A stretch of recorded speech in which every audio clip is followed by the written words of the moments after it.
शुरू कर चुके हैं प्राइम डिबेट। मैं हूं आपके साथ तारती तिवारी।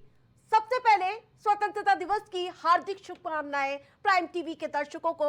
लेकिन आज देश के प्रधानमंत्री नरेंद्र मोदी ने लाल किले की प्राचीर से अपने संबोधन में पीएम ने अपने भाषण में कई घोषणाएं तो की, इसके साथ साथ कई वादे भी किए और इसके अलावा आरएसएस की जमकर तारीफ के कसीदे पर डाले। पीएम मोदी ने कहा कि आज से 100 साल पहले एक संगठन का जन्म हुआ, राष्ट्र स्वयंसेवक संघ। उन्होंने संघ को दुनिया का सबसे बड़ा एनजीओ करार दिया और उसके 100 साल के समर्पण के इतिहास का जिक्र किया तो विपक्षी दलों में खलबली मच गई और तीखी प्रतिक्रिया सामने आई।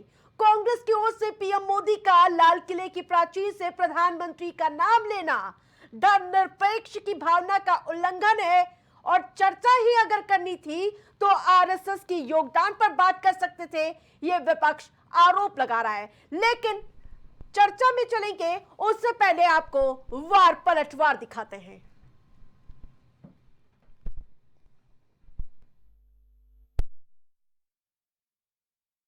मैं बहुत गर्व के साथ एक बात का जिक्र करना चाहता हूं। आज से 100 साल पहले एक संगठन का जन्म हुआ, राष्ट्रीय स्वयंसेवक संघ।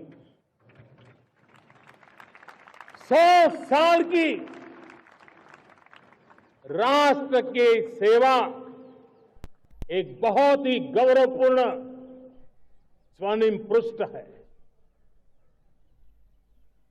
व्यक्ति निर्माण से राष्ट्र निर्माण के संकल्प को लेकर के 100 साल तक मां भारती का कल्याण का लक्ष्य लेकर के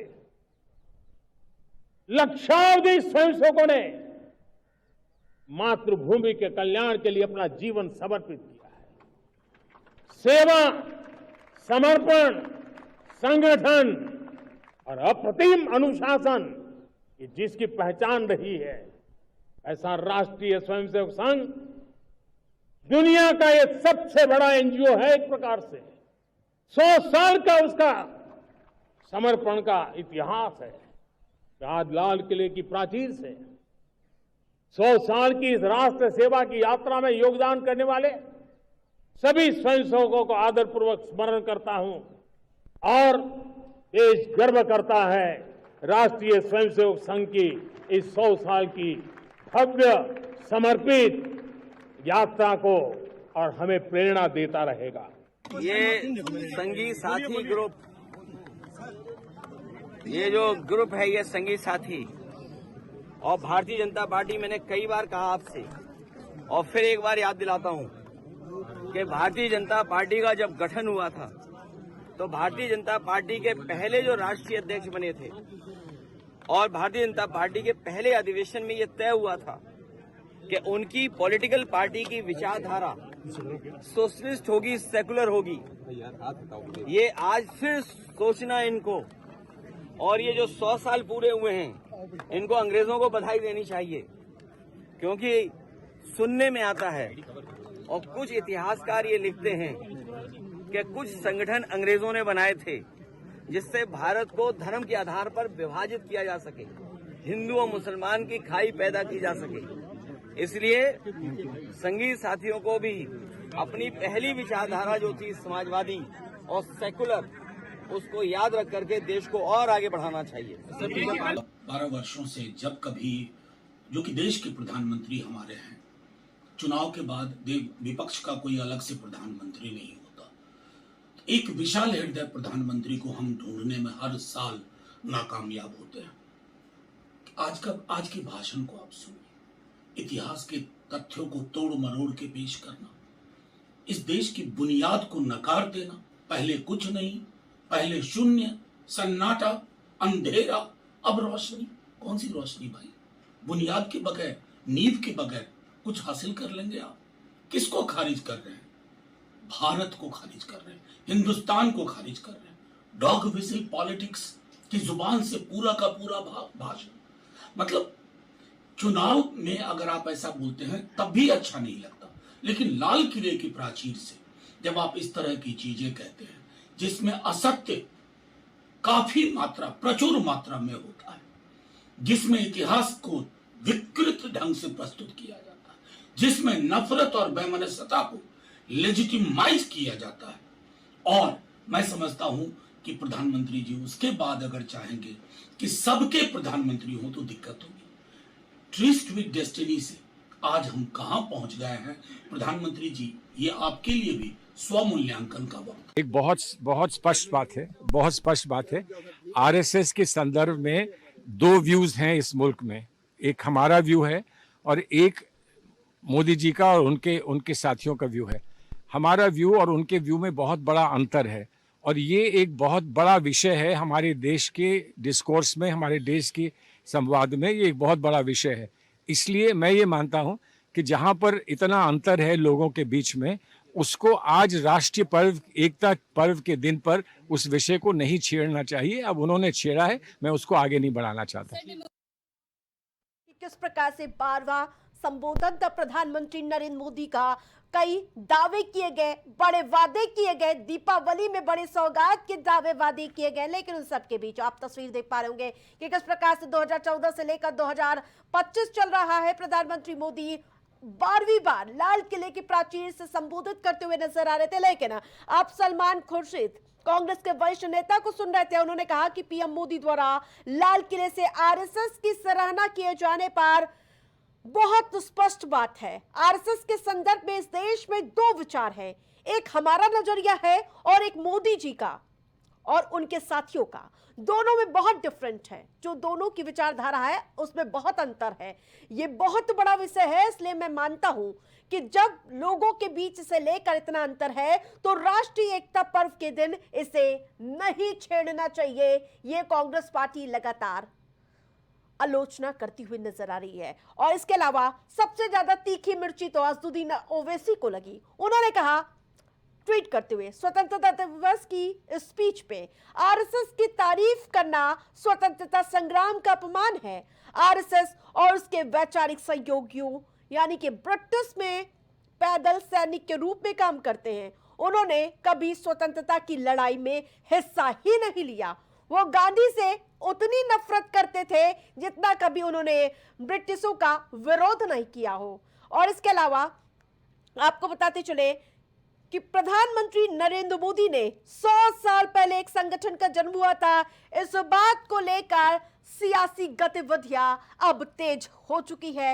एनजीओ को लेकर भी तमाम ऐसे सवाल पैदा होते हुए नजर आ रहे हैं।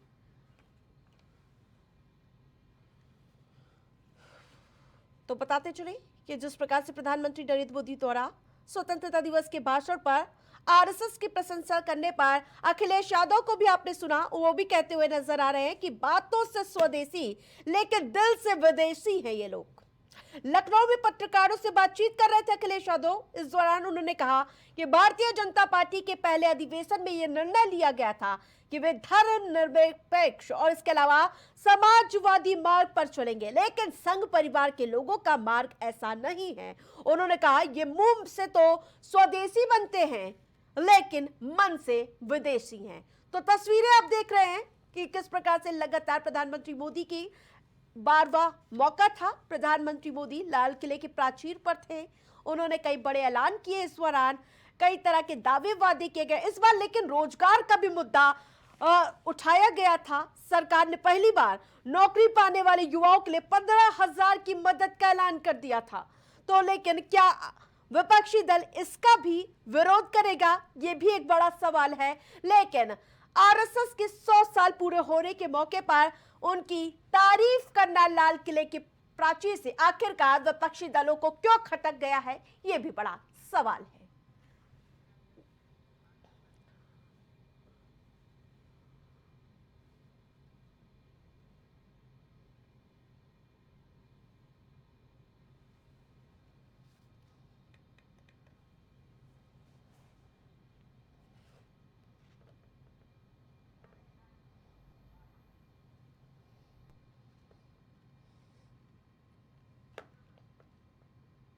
तो बताते चले कि विपक्षी दल पूछ रहे हैं कि नेताजी सुभाष चंद्र बोस की भूमिका का सम्मान रूप से प्रमुखता क्यों नहीं दी गई इस भाषण में। हमारे जो क्रांतिकारी थे उसका इसमें विश्लेषण क्यों नहीं था, ये भी सवाल गहराता हुआ नजर आया। इसके अलावा आपको बताते चले कि एक्स पर पोस्ट किया गया है वो, तो एक के बाद एक प्रहार क्यों है सियासी वार। हमारे साथ पैनलिस्ट की मौजूदगी है, उनका परिचय कराएंगे, फिर चर्चा में चलते हैं कि आखिरकार आरएसएस की तारीफ क्यों बेचैन कर देने वाली। आकाश राय भारतीय जनता पार्टी से हमारे साथ जुड़ चुके हैं, पूजा मिश्रा समाजवादी पार्टी से, इसके अलावा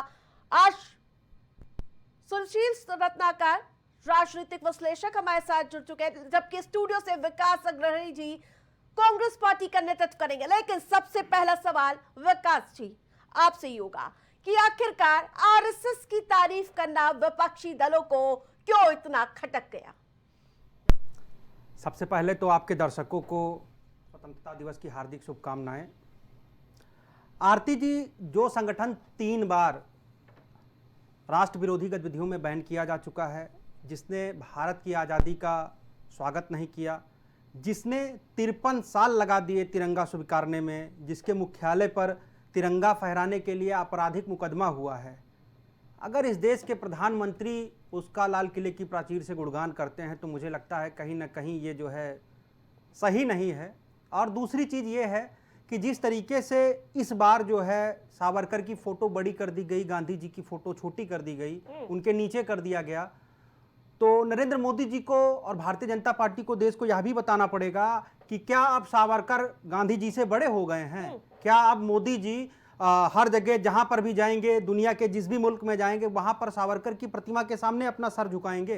क्योंकि पूरे विश्व में लगभग 160 देश ऐसे हैं जहां पर गांधी की प्रतिमा लगी हुई है। सावरकर को संघी लोगों को छोड़ करके कोई दूसरा व्यक्ति जानता नहीं है, मानता नहीं है। इनका 100 सालों का इतिहास रहा है, और जो 100 सालों का इतिहास रहा है वो बड़ा ही विध्वंसक रहा है। अगर आप उसको देखेंगे सिलसिलेवार तरीके से, तो चाहे वो अंग्रेजों का पेंशन लेना हो। क्या राहुल गांधी ने इसीलिए इस बार स्वतंत्रता दिवस का बहिष्कार कर दिया? इस बार प्रोग्राम पे नहीं दिखे थे ना लाल किले की प्राचीर में। आप शब्दों का थोड़ा सा चयन सही तरीके से करें तो ज्यादा बेहतर होगा, क्योंकि बहिष्कार जो होता है ये एक दूसरी धारणा में आप बात को लेकर ड्रिल कर रही हैं। तो क्या आपको नहीं, बहिष्कार नहीं, शामिल नहीं हुए ना, आपको ये कहना चाहिए। वजह ये है कि पिछली बार आपने लीडर ऑफ अपोजिशन को 5वीं रैंक में बैठा दिया था, और चूंकि वहां पर कौन कहां बैठेगा ये तय करने की जिम्मेदारी सेना की होती है।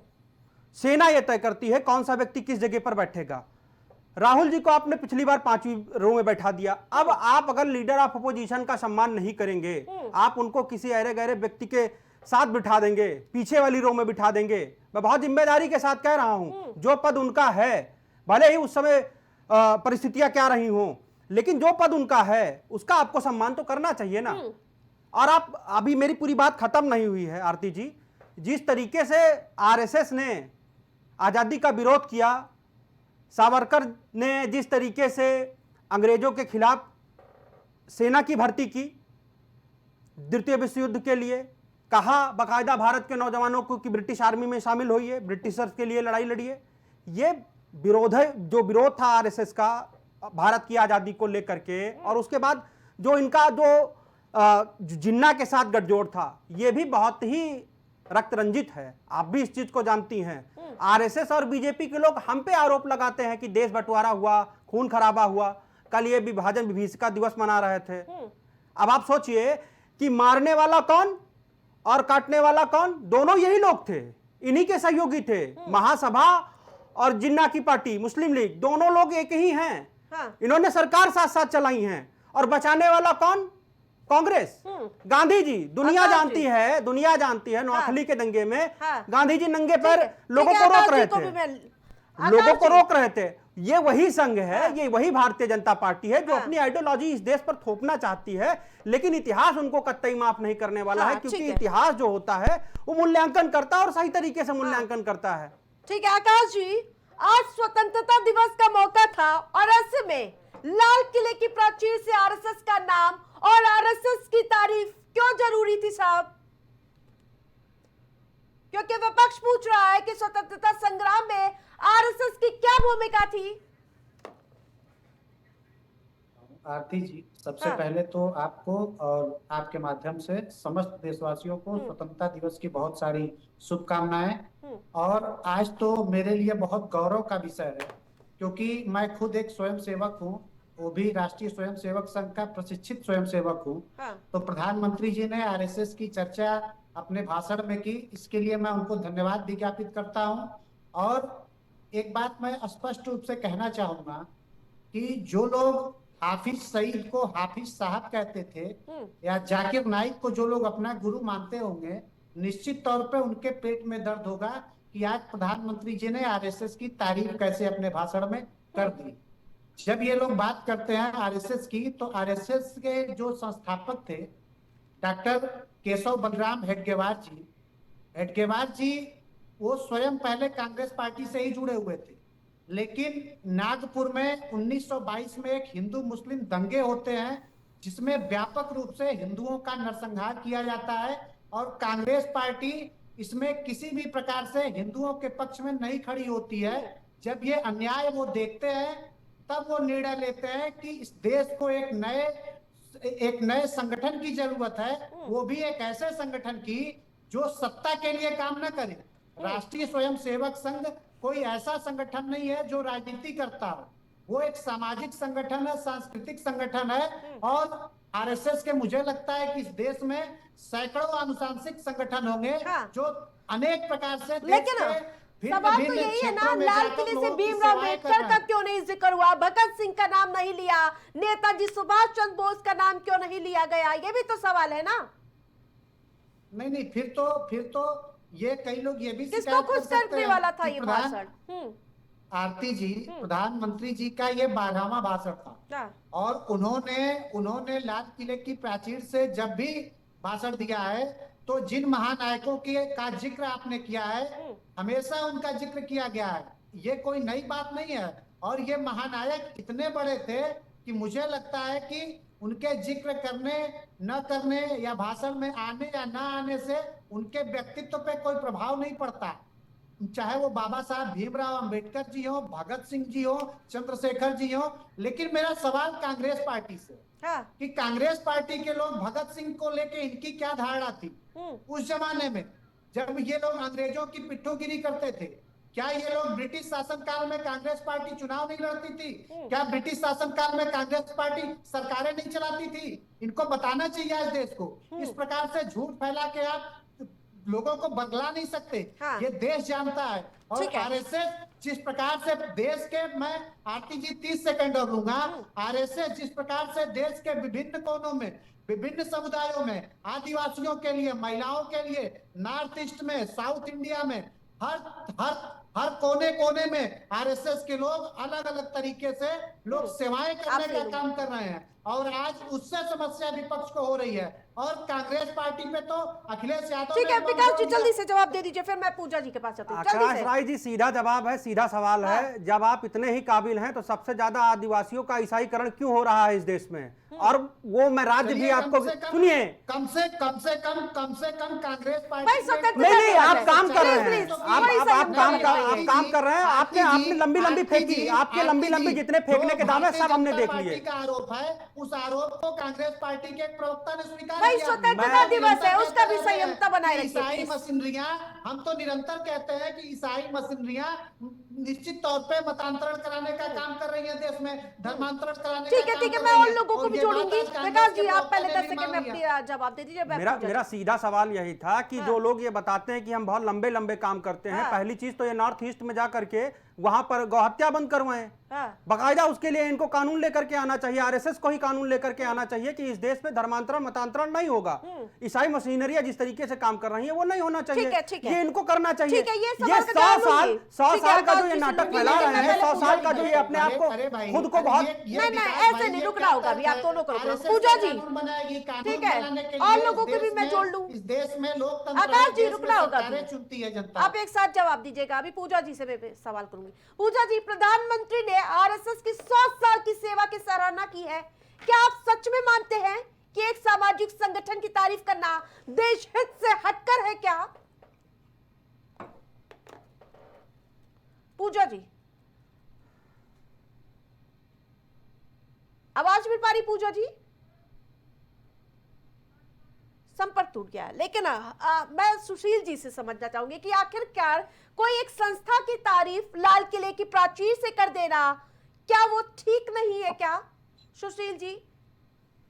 आरती जी देखिए, जो आज मुद्दा है बड़ा अच्छा मुद्दा है, आप लोगों ने उठाया, वो कभी चैनल कोई नहीं उठाता है। और स्वतंत्रता दिवस की इस शुभ घड़ी में, इस शुभ अवसर में मैं सभी देशवासियों को शुभकामना देता हूँ, आपके चैनल को भी शुभकामना देता हूँ। देखिए, जो आरएसएस की बात रही है जहाँ तक, देखिए इस समय आरएसएस हमको लगता है भारतीय जनता पार्टी की तरह एक पार्टी बन चुकी है। जैसे कभी हमने आकाश जी बात कर रहे थे कि सामाजिक संगठन है, सामाजिक संगठन पहले था, अब नहीं। कहीं न कहीं इनके जो विभाग प्रचारक या जो प्रदेश संगठन महामंत्री होते हैं वो आरएसएस से ही चुने जाते हैं।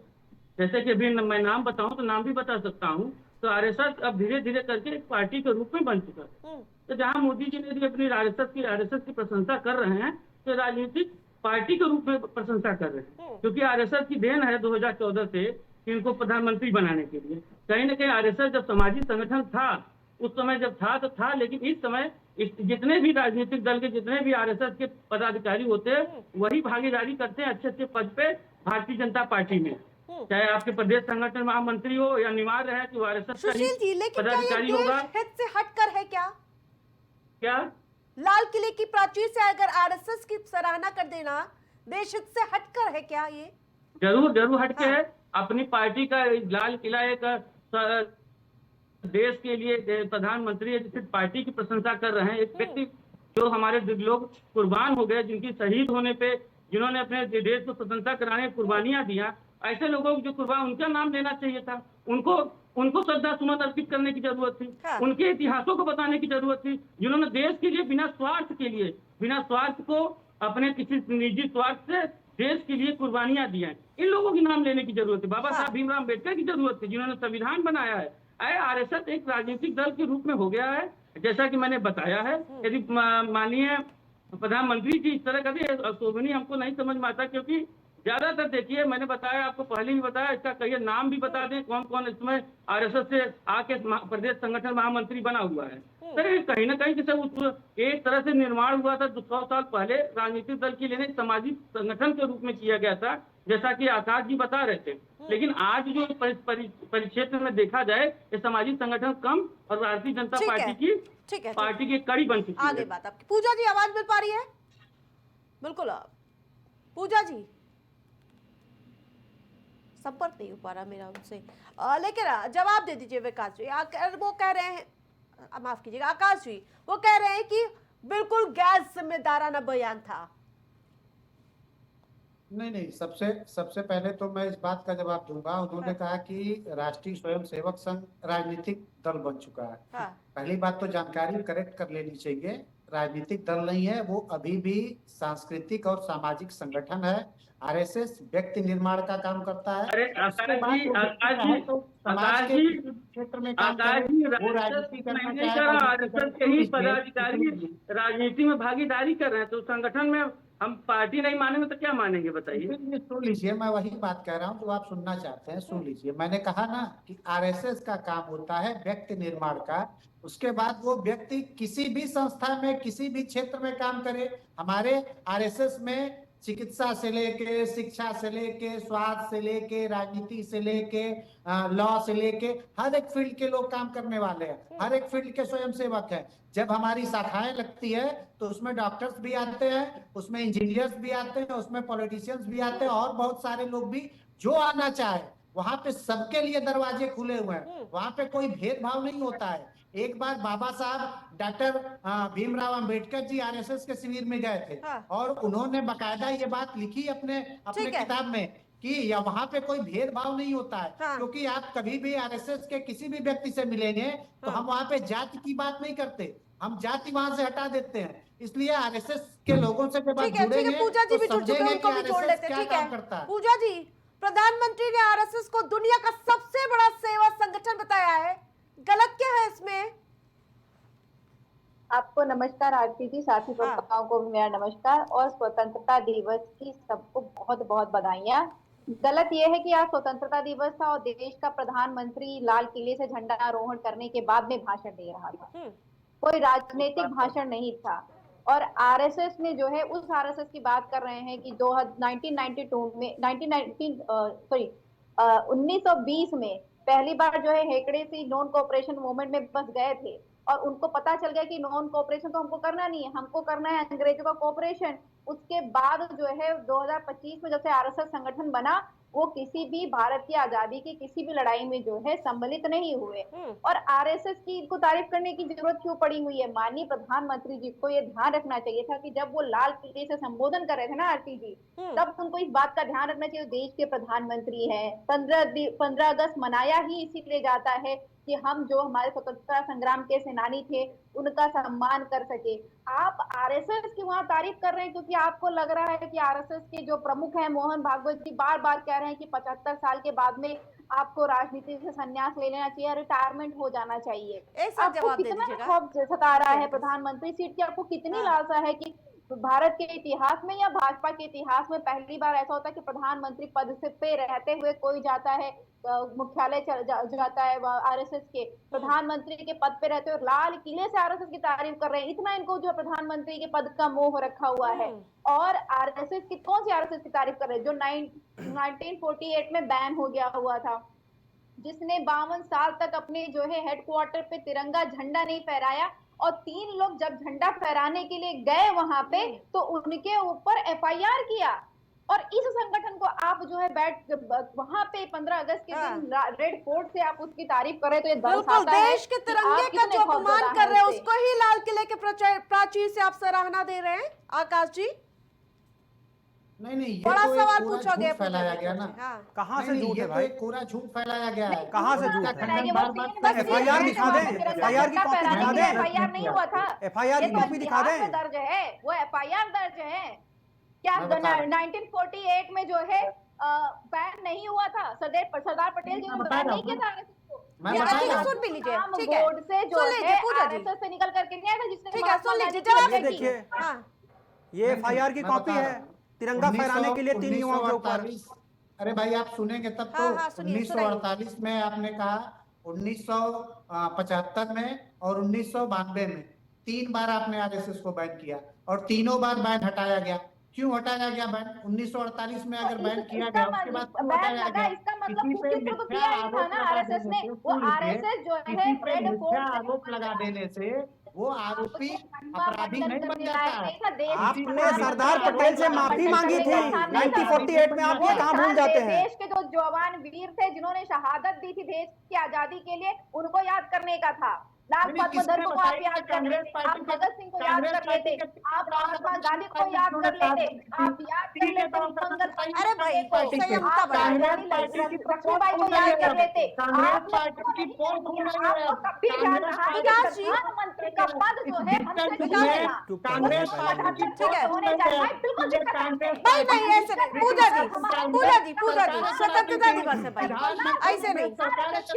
मंडन करेगा, किसी की चट्टुकारिता करेगा तो हमें दिक्कत है, क्योंकि वो अभी हमारा प्रधानमंत्री है और देश के आजादी में सबने योगदान दिया है, सबने बलिदान दिया है। और देश का प्रधानमंत्री किसी की चट्टुकारिता करने लग जाएगा, वो भी जब वो तिरंगा झंडा फहरा रहा हो इंडिपेंडेंस डे के दिन, तो पूरे भारतवासियों को दिक्कत होगी। क्यों नहीं दिक्कत होगी भाई? दिक्कत नहीं है, दिक्कत सिर्फ समाजवादी पार्टी के अपराधियों को हो सकती है, किसी भारतवासी को भाजपा के चाटुकारों को चरण वंदना से फुर्सत ही नहीं मिलेगी तो दिखेगा आप कहाँ से? अकेले पड़ गए, ठीक है आप एक एक करके ठीक है भाई, पूजा जी रुकना होगा। नहीं रुकिए, यात्रा निकाली, नहीं ऐसे नहीं भाई, पूजा जी रुकिए। उद्गम वहीं से हुआ है जब जो है आप मुस्लिम लीग के साथ ठीक है, रुकना होगा अभी पूजा जी। सरकार बनाते हैं तो पूजा जी रुकना होगा। चाटुकारिता के लिए नहीं बना है वो मंच। माननीय प्रधानमंत्री जी को अपने पद की गरिमा रखनी चाहिए थी।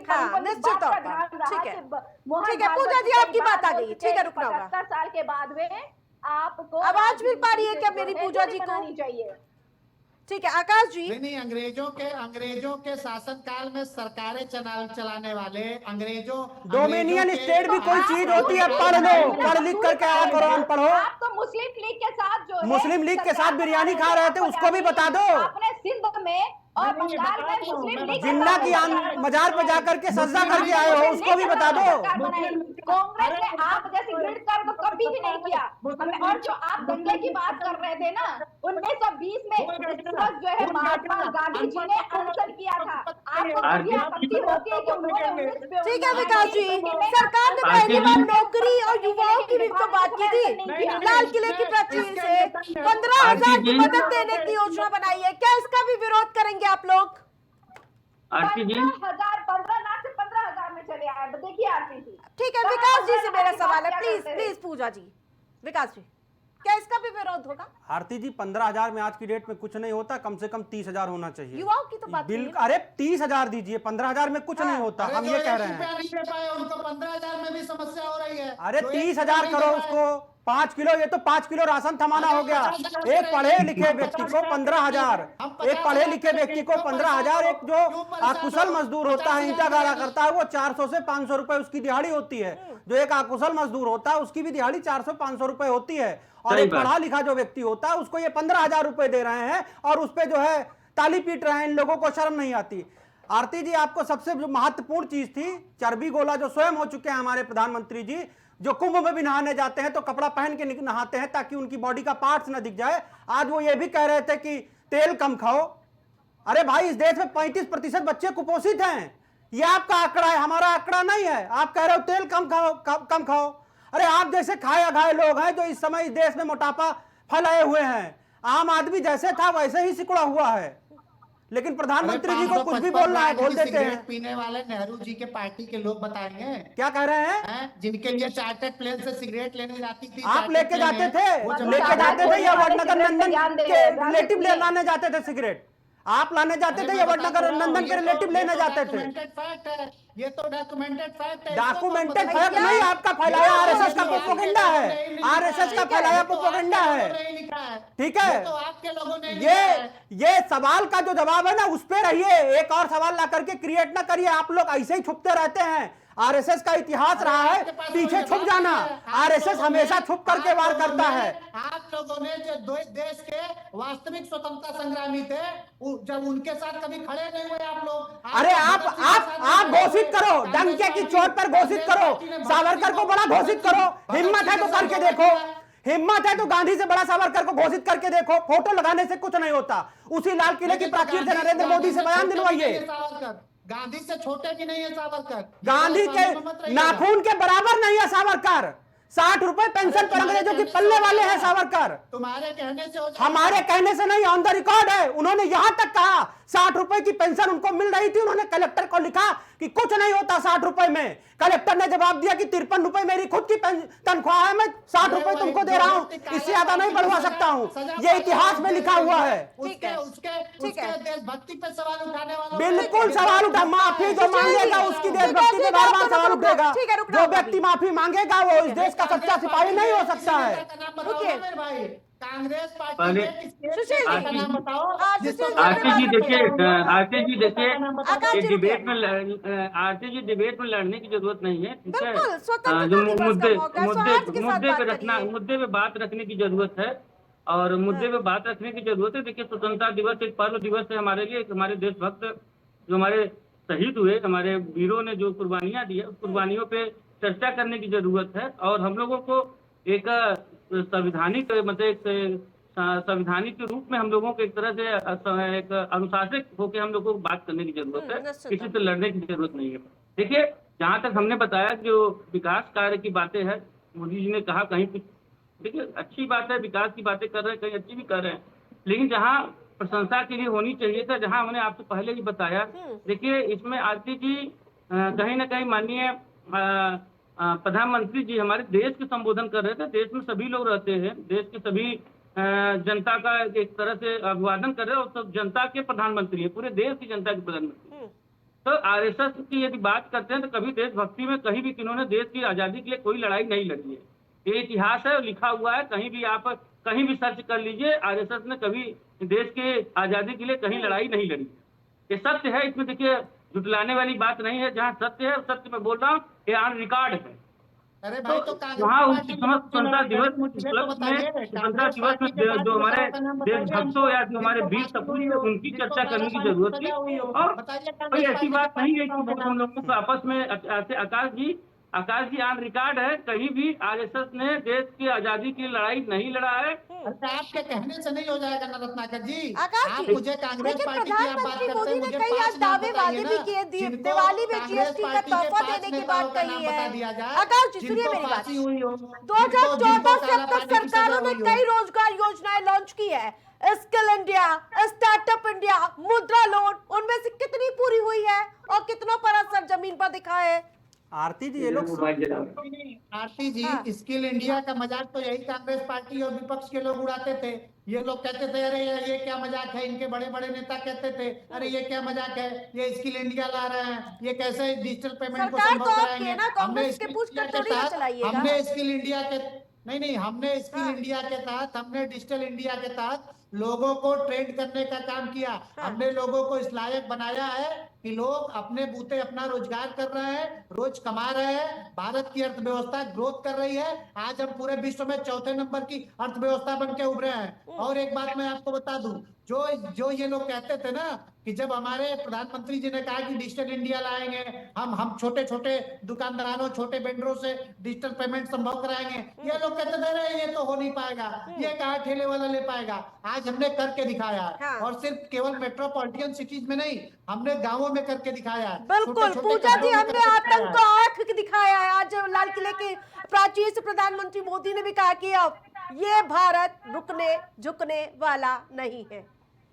इस पर भी जवाब दे दीजिए। बिल्कुल सही कह रहे हैं, भारत ना कभी रुकने झुकने वाला था और ना ही कभी रुकेगा झुकेगा। भले जो है ऐसे प्रधानमंत्री आ जाए कि अपने पद को देखते हुए किसी संगठन का तारीफ करने लग जाए, बजाय इसके कि फ्रीडम फाइटर्स की तारीफ करे। अभी जो है बार बार भाजपा के प्रवक्ता कह रहे थे कांग्रेस के नेताओं का नाम बताओ जिनको काला पानी की सजा हुई। इतिहास नहीं पढ़ते हैं क्या आप? या आप इतिहास पढ़े तो आपको पता होता कि आरएसएस ने कुछ नहीं किया। आपने बटुकेश्वर दत्त, योगेंद्र शुक्ल, महावीर सिंह, पंडित पुरुषोत्तम दास टंडन, इनके नाम नहीं सुने क्या? आपने से बहुत सारे स्वतंत्रता संग्रामियों का नाम नहीं सुना होगा ना, जिन्होंने अपनी शहादत कांग्रेस पार्टी को कितनी धाराओं में बांटा गया। कांग्रेस पार्टी कितनी बहुत ही दुखद है, ये बहुत ही दुखद है कि देश का प्रधानमंत्री मंडन करता हो। अभी वहां से कह रहे हैं कि अब जो है देश की चौथी अर्थव्यवस्था बने हुए हैं, चौथी अर्थव्यवस्था बने हुए। भाई साहब 80% लोग जो है आपके 10% संपत्ति में जी रहे हैं। नहीं, मैंने कहा ना कि कांग्रेस पार्टी जमाने से अंग्रेजों की ऐसे अर्थव्यवस्था बने, आप एक लोगों को पास में लेकर के चले जाइए। तो फिर भैया नेता प्रतिपक्ष का आप सम्मान नहीं करिएगा तो आएंगे नहीं। आरती जी, कितनी बेशर्मी के साथ कोई व्यक्ति ये कह रहा है कि कांग्रेस अंग्रेजों की पिट्ठू थी। गांधी कांग्रेस के सबसे बड़े नेता को अप्रत्यक्ष रूप से आरोप लगाया जा रहा है। सोचिए, कोई नैतिकता है ही नहीं है, कोई नैतिकता है ही नहीं है। अगर कांग्रेस अंग्रेजों की पिट्ठू थी तो गांधी जी भी अंग्रेजों की पिट्ठू हुए इनके अकॉर्डिंग। हम पूरे देश को बता रहे हैं। आपके बताने से थोड़ी ना हो जाएगा, आपके बताने से नहीं हो जाएगा। आपका कोई इतिहास नहीं है, आजादी की लड़ाई में कोई योगदान नहीं है आपका।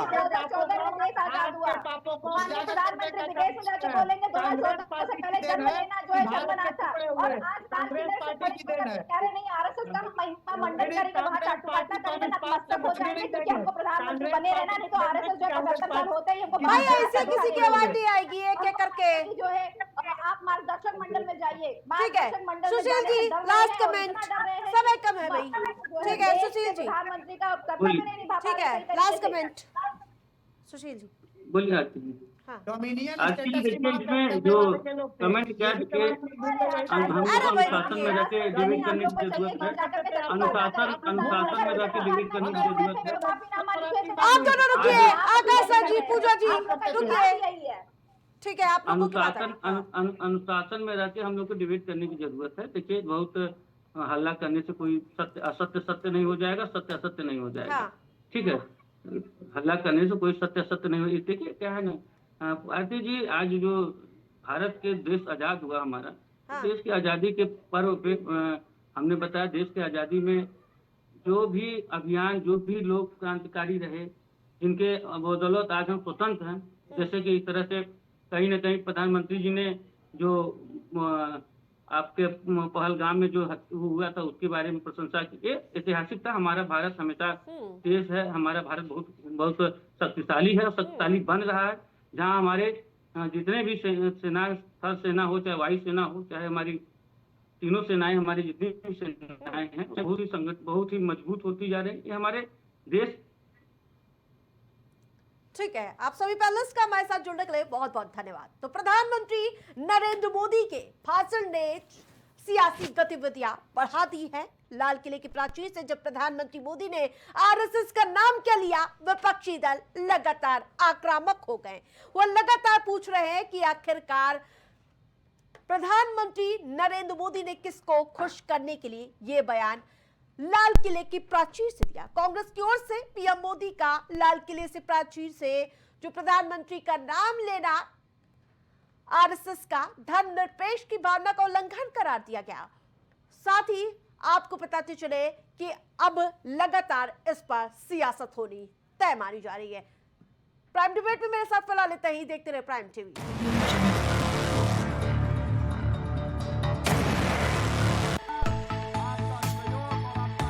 कुछ भाव पुष्प आप देख रहे